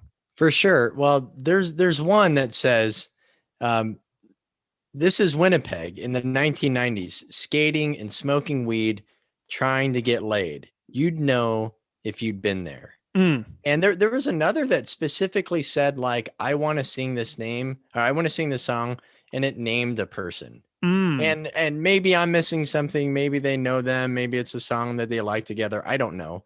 But, related to this, seeing how people respond to, say, the song Pervert by the Descendants. When they heard about it from Grand Theft Auto 5, not having any familiarity with the band, probably not the best song to include, as people miss the point by saying, yeah, this song perfectly describes me. Like, well, that's not a good thing. So, Greg, I think I want to jump back to just the idea of the satire. I think it's somehow overshadowed. And maybe sex is that pervasive to where people just hear or see sex and the blinders go on and they don't really question what was happening when it appears in a song or a show or a movie, or people just aren't that smart. I don't Yeah. know. Regardless, people miss that it's satire. And again, I want to clarify that I don't think that is not Propagandy's fault, but it really reminds me of something that always stuck with me that Dave Chappelle said after he stepped away from the limelight in the mid 2000s. Remember, he had those really irregular public appearances. He was at the height of the Chappelle Show. He said that while taping a sketch for the Chappelle Show, it was about magic pixies that embodied stereotypes about different races. So Chappelle was playing a black pixie who wore blackface, and he went around trying to convince people to act in stereotypical ways. And while recording this, which he thought was like this satire, this scathing condemnation of racism and the energy and the like all of the weight we put into stereotypes and how often we are like convinced by them. He said on the set that a white man laughed at like the wrong part, which made him question the impact of his work with that show. That was he challenging stereotypes or was he reinforcing them? And that if he was out there making the show where he's addressing things like racial inequality and racist beliefs, but people keep yelling Rick James at him every time that he went to, he was performing the profound stand-up with all of these really, challenging ideas. What was the message being lost? So the band seems to be making some statement about the vacuous nature of pop culture by including what is essentially an expendable track, because bands that range from everything from glam to punk and metal to pop had some version of Girl, It's True on their albums. And I think it just seemed to go over a lot of people's heads, not everybody's, but it definitely went over some. And I mean, I just think of this, Greg, like try to think of the words that you would use to describe the people who would go see Propagandy only after hearing the song Refusing to Be a Man, right? Now do the same thing for this song. Like, how would you describe the people who are like, oh, we got to go see that band who wrote this song with these lines? And maybe that's unfair. I don't know. But I just don't have a particularly positive mental image of the people who would count this as like one of their favorite songs of all time. Yeah. And because it could be for the wrong reason. Yeah. And it does ask a lot of the audience to, like I said earlier, understand satire, understand the definition of satire. It asks the audience to actually know the name of the song and put the pieces together and to catch that obscured knot, which is on the studio version, which is way different than the demo version where he screams it. And, I also got to give Chris some credit, because when they played this song live in the 90s, instead of talking about doing anal sex to a girl, he talked about doing it to a guy in the audience. Right. And he points. He would point at a particular guy in the audience and say, I want to do it with that guy. And I was like, awesome. That is the best, because like it flips it, right? And it for women for generations and generations who have been like, pawed at and poked and prodded and hugged when they didn't want to be hugged and kissed when they didn't want to be kissed, and put into situations that they didn't really particularly want to be in, for Chris to put that on a guy in the room who probably had never had anybody say that to him before, who had never made him feel like an expendable receptacle, if you will. Yeah, an object. It's powerful. And I'm not saying that guys should feel like expendable objects either, but for Chris to understand that all of the girls in the room had probably felt like that before, and none of the boys had felt like that before. And for him to do that, I mean, that's pretty wild, man, especially in 96. You know what I mean? Absolutely. Well, let's see. Did you get any other YouTube? I found a comment on that 96 video performance. where the person simply wrote, "Shut up and play." And it's possible the person who wrote that is joking. Maybe it's satire. Which is what I would like to believe, right? I want to give this person the benefit of the doubt and say I would like to believe that this is a joke. But I also think it's possible they're not joking. Yeah. Which is, to me, just boring. If they're not joking, it's boring. When people say things like "shut up and play" or "keep your politics out of XYZ," all I hear translated is, I don't want to hear critique about something that personally keeps me pampered and comfortable in my little bubble of what makes my life great, even if it means keeping others down. That's what I hear when people say "shut up and play." What it really means is, don't shine a light on what benefits me while keeping others down. So I really hope that person was joking, but that's the only YouTube comment that really jumped out at me. Yeah, I found two. One is, it says, "This song is a satire version about how every generic band writes about how much they love somebody." And another, though this isn't one that's really going to add any profundity. It says, "Wait, you people in the comments are debating whether or not a song called 'This Might Be Satire' is satirical? This is why punk died, because it got overrun with idiots." I love that person. Whoever you are out there, if you hear this, Yeah. you're awesome. Keith, what does this song leave you with? What message do you take away from this?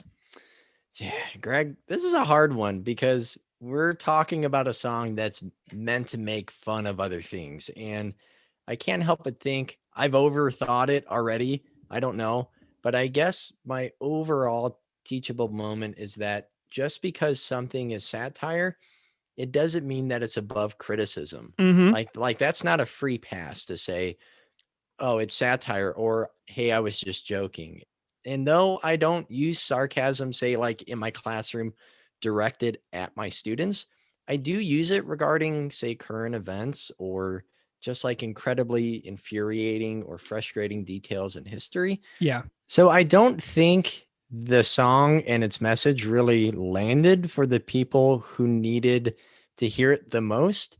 And I think the band was actually aware of that. And that, for me, explains how absolutely crystal clear, unambiguous, and unmistakable the band's intentions and lyrics and messages are on Less Talk More Rock. So, like, while satire is a powerful tool in critiquing mass media and culture, sometimes so is just being absolutely straightforward. You know, I hadn't even considered how this particular song may have led to a shift in tone in Less Talk More Rock. Didn't even consider that the whole time we've been sitting here talking or thinking about this song the last couple of weeks.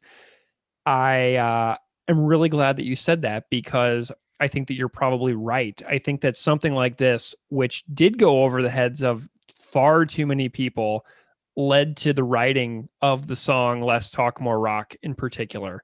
Yeah. So for me, I get what this song is critiquing: the overt mistreatment of women in our society, the rampant and obscene rates with which men have gone unpunished for sexual violence, the culture of mixed messages people are exposed to regarding sexuality. It's stunning to an absolutely disgusting degree.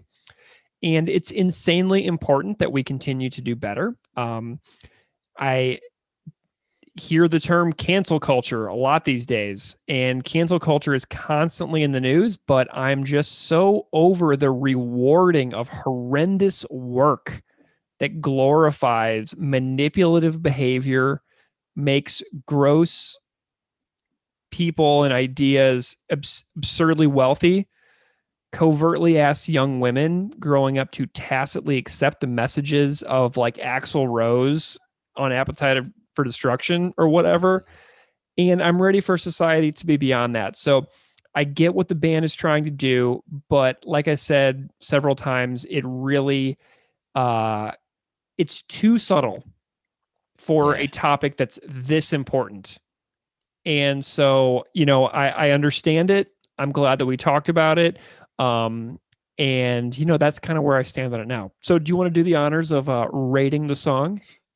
I can't help but think, but the people who wanted us to talk more about How to Clean Everything are kind of regretting it now and just want us to go back to failed states. Dude, but you got to remember, we haven't done Anti-Manifesto. Sure, We haven't sure. done Hate Myth Muscle Etiquette. We haven't done Middle Finger Response. We haven't done Stick to Flag. There's so many rippers on this album that we haven't even touched on yet. And Right. I'm sort of saving them for a special time. You know, I'm not one. I kind of see myself saving all the really amazing, my favorites of How to Clean Everything for later. I'm not in like a massive hurry to be all done with them, you know? No, that makes sense. Well, Greg, I got to say, like, I have enjoyed this conversation far more than I've enjoyed the song. Me too. I don't really like it. I don't really listen to it. I get what it wanted to do, but I think even in like that era, the band was smart enough to take on some of those topics with more wit and more weight. So I'm just going to give this a 1. Yep. I'm going to give it a 1 also. Good music, good riffs, good melody, good song. If we talk about songwriting, good song, sounds great. The lyrics missed the mark for me a little bit because while Propaganda has always asked a lot of their audience as far as mental agility to decipher lessons, this one requires people to have knowledge of a particular literary style that they just might not know about. And people could literally read this as a song glorifying aggressive sexual behavior, stalking, etc., which entirely misses the point of the song. But as someone who personally missed the point of this song for years myself, I can personally attest to being guilty of overlooking the point. And so I'm just shining a light on the fact that my own ignorance for so many years about this song leads me to believe that that is likely true for many other people as well. You know, absolutely. So that's our episode on This Might Be Satire. And it was totally rocking to have Ryan Nash from Agassi as our guest on this one. I love having a local Winnipeg musician who knows the band, who's a lifelong fan, who plays with Beeve. It's truly an honor that that Ryan picked the song. So I'm so glad that we had such a great guest for This Might Be Satire, because I didn't know if we were going to get a guest for a song like this one. You know what I mean? Right, yeah. It's kind of like when Mikey Erg picked Government Cartoons. It's kind of like an overlooked song that I was worried that we wouldn't have a guest and maybe we would just do it by ourselves, which that's fine. You know, I think some of our listeners out there want us to have fewer guests sometimes so that the episodes won't be 2 hours. But, you know, we give you everything here at Unscripted Moments, a podcast about Propaganda. And if you want to tell us about it, you can find us on Instagram at PropagandaPod, on Twitter at PropagandaPod, and as always, the email is propagandapod@gmail.com. Thank you so much for listening. This Might Be Satire, and we will see you next time for a total banger. She tells me that she loves me, now I'm gonna try and fuck her. But where the hell are my priorities? Left in the hands of the authorities. Yeah! Baby!